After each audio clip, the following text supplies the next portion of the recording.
মহাদেব খুব গেলেন রেগেই টিভির খবর শুনিয়া।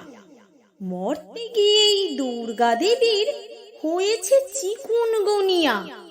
TV heaven, channel 7, prime time news. শুনি শিবের চক্ষু চড়, মেজাজ হলো ফিউজ।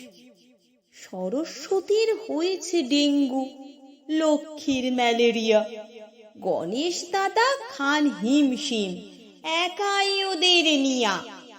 ডিস্কো থেকে নেচে নেচেই কোমরে ব্যথা কেতর। তাই তো এবার কেউ ঢোকেনি ওরা প্যান্ডেলের ভেতর। অসুর একাই নিয়েছে সব, প্যান্ডেল করেই দখল। নানান পোজে দাঁড়িয়ে শুয়ে সয়েছে দারুণ ধকল।